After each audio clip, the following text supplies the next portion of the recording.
Let me ask you a question. Are you happy? Or do you say something like, I'm quite happy, but I will really be happy once I achieve X? X could be finishing your diploma, or having this dream job, or marrying this wonderful person. So I cannot read minds, and maybe this is not what you're thinking, but this is usually what I hear from people who have basically covered their basic needs. I assume that if you have the time and the envy to watch this video, this is your case. So we can say that you're already not in a bad situation. You're not desperately running for your life or looking for shelter or for food. Yet, this is not enough. You want something more. You want an achievement or several achievements that would make your life upgrade to the next level. So the question I'm asking you is it really relevant to frame happiness as depending on the achievement on some core things? Could we have a better definition of happiness? And how do we define happiness at all? This is what we will see in this video. 1. Basing your happiness on achievements. So to be fully honest, I didn't do extensive research on the fact that people base their happiness on future achievements, but this is more or less what I get when I ask the question to my social circle, which are people that have all the basic commodities but are not famous and have all the accomplishments that you could dream of. So to be more precise, usually I ask the question, the famous question, how happy are you on a scale from 0 to 10?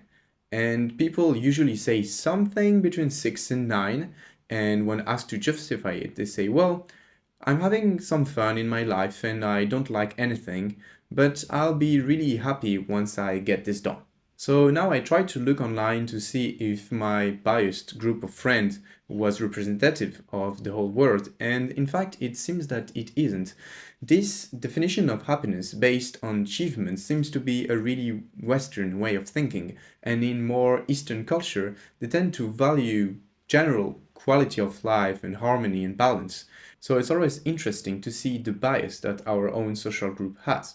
But that being said, I will stick to Western people because this is my main audience and this is what I'm most familiar with. So before I make any criticism, let me first say that I'm talking about goals that aren't stupid, goals that are really worth achieving. Like I said, it could be having a good diploma or making a great career, which are important goals, and if you achieve that, you will reach some higher level of happiness. I'm not denying this. And I'm not suggesting to live a hermistic lifestyle like some philosopher may have done. So to repeat, I didn't mention very materialistic needs like I'll be happy once I have this dream car, or I have a lot of sex, or I can afford not to cook anymore in my life. Things like this are very basic, and I think that we've all grown past this. This reminds me of the difference that Epicurus makes in his work between static pleasure and kinetic pleasure or dynamic pleasures. So it goes something like this. Static pleasures are a pleasure that is constant over time. It uplifts the mood in a general trend and not just a fling for one day or 1 hour. It's a more permanent state of happiness that you reach. On the other hand, kinetic pleasures are meant to go away. So, for example, let's say that eating an ice cream is definitely a kinetic pleasure. You do get some great joy by eating this delicious ice cream, though it will fade away in about 10 minutes, and then this pleasure will simply never come back. On the contrary, the pleasure of building a family and seeing your children grow is more permanent because, first of all, they will always be here, and it just brings a general uplift in the mood. And even if you're not near your children and people ask you about your happiness, you will definitely say that your children are a great portion of what makes you happy. So, all this to say that I'm not criticizing directly the achievements, but the fact of basing our happiness on the fulfillment of these achievements. 2. The problem with this definition. So, as a general rule, when you want to test a definition and see if it works, it's always good to take extreme cases and see if it applies to these extreme cases. And if it doesn't, it shows you that at least there are some flaws in your definition. This is what we do when we want to test a theory in science, usually. So, for this definition, I will take two examples. The first one is the one of children. So we usually say that children are very happy, or at least when they don't like basic things, or they're not under physical harm or emotional harm. They are usually pretty joyful creatures. Yet, this wouldn't fit our definition of happiness, right? Because we said that if someone never achieves something, he cannot be happy, because our happiness depends on the fulfillment of our goals. So, a child that didn't do anything in his life cannot be happy. Yet, we see that he is happy. A child didn't build a family yet. He doesn't have a job. For God's sake, he didn't even finish elementary school. So, by our definition, every child should be miserable. So, a possible objection to what I just said is that for children, it's a different category because they don't have these static pleasures yet. They only care about dynamic pleasures and ice cream and play, and they cannot have these long term goals, so it actually doesn't apply to them.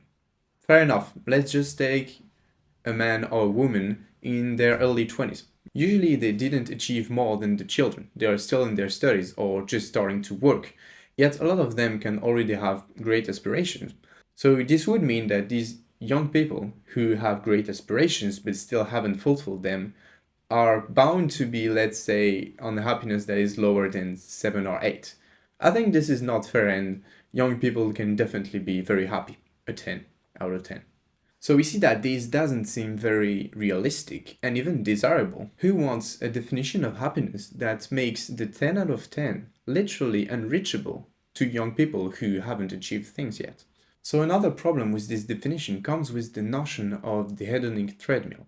This is also a Greek concept, and basically it says that we always strive for the next objective. As soon as we reach some point, we'll be happy for a time, but then we'll just try to go for more. Basically, if you have 1 million, you'll want 2 million. If you have 2 millions, you'll want 4, then 8, then etc. And it just never stops, and our level of happiness is basically constant, with just little flukes from time to time. We've all seen headlines of very famous and rich people who have everything that we would basically dream of, and yet they're profoundly unhappy and sometimes they even commit suicide. How can this make sense with our definition?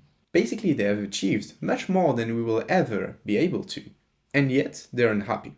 So to resume these 2 points, we see that the fact of having accomplished these achievements is neither necessary nor sufficient to happiness. It isn't necessary because children and young people can still be happy even though they didn't achieve anything. And it isn't sufficient because very rich and famous people can be very unhappy as well. So let's now see how we can go beyond relying our happiness on some achievements. 3. Another way to look at your achievements. So if you're convinced by my argumentation, you may now be wondering if there isn't a better way to define happiness, one that will not suffer from the problems that we just mentioned. So I think there is, and it should go something like this. You're happy, or should be happy, whenever your actions align with your goals, not when you reach your goals. So again, here I'm talking about fulfillment of life, not about short dynamic pleasures. So what I mean by this is that you don't have to have achieved your goals to be happy about them. You can already be happy once you're going in the direction of fulfilling your goals.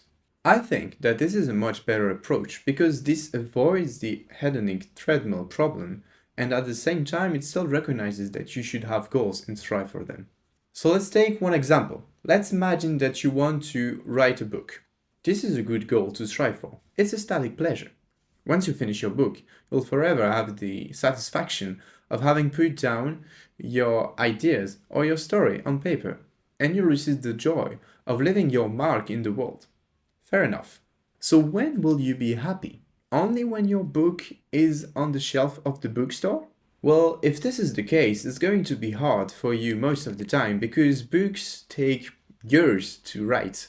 So you'll spend all these years not being happy for one moment just because you haven't reached the final stage of your goal. So I think that a more realistic way of seeing it would be to say that you're happy whenever you're moving forward with your project of writing this book.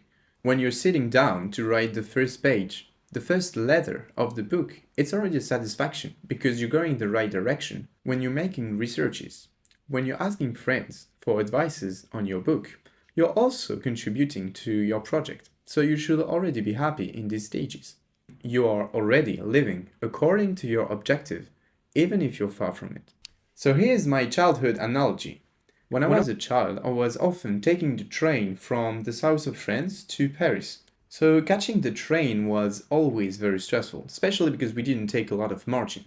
But whenever I would reach the train and actually sit on my chair, the stress would completely vanish because I knew that if nothing bad happened, I would reach my destination. I'm on the right tracks, as we say. Yet our previous definition would want me to continue stressing until I reach Paris because I'm not yet to my destination. So I should still be worried and only be satisfied once I'm at my final destination. Everybody would consider this totally irrational.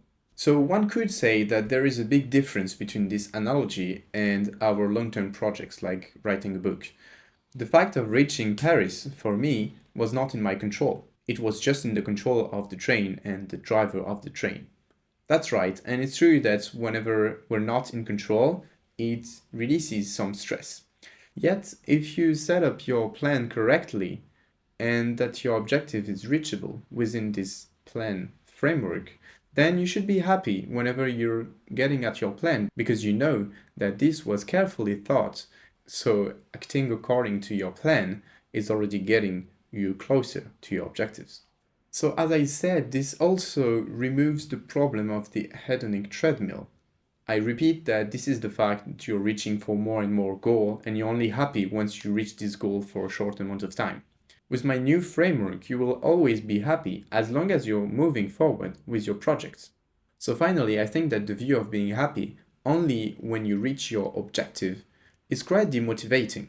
So to go back to my example of writing a book, who would start it if you're telling him, oh okay, you will only be happy in a few years and before that all of your hours of hard work will just not give you any satisfaction at all. We know that the further in the future the prospect of the reward is, the less we are inclined to do something for it. If on the other hand, you think you'll be happy once you write that first page or that first sentence of the book, it is much more motivating and you will be much more likely to get on your chair and start doing your work. And you might think that my reasoning is just wishful thinking and that concretely we cannot define happiness however we want, because there are some psychological and biological truths about our brain that we cannot control. For that, let me say two things. The first one is that most of our happiness comes from our thoughts. We can know that from meditation, from cognitive therapy, and from neurosciences. So we can, to some extent, choose to be happy about certain things and not about others. We can choose to be happy whenever we start this project, or choose to be happy whenever we finish that project. The second thing is that anyways, much more dopamine, which is linked to pleasure, is released when we start working on something rather than when we get the reward for the thing. 4. Recap and conclusion. So we first saw that for a lot of people, at least part of their happiness is based on the achievements of certain goals. We saw with the example of the rich person and the young person that achieving goals was neither a guarantee nor a must to reach happiness. And finally, I proposed a newer definition of happiness that focuses on aligning your actions with your goals rather than achieving your goals in itself. So just to finish on a footnote, you might be thinking that all I'm saying is the path is much more important than the objective. But I hope to be much more subtler than this. I'm not saying that the goal is useless, and I actually think that achieving these goals is very important for life satisfaction. But I'm rather saying that the satisfaction comes all along the way, gradually increasing as we get towards our goal and not just at the very end. So, to resume in one sentence, just remember that defining happiness as equation between your actions and your goals is much more relevant than just saying goals achieved. So this is all for today. Let me know if you think that there is a better way to define happiness, and if you thought that there were some fallacies in my reasoning. I would love to hear from them. Until then, see you next time.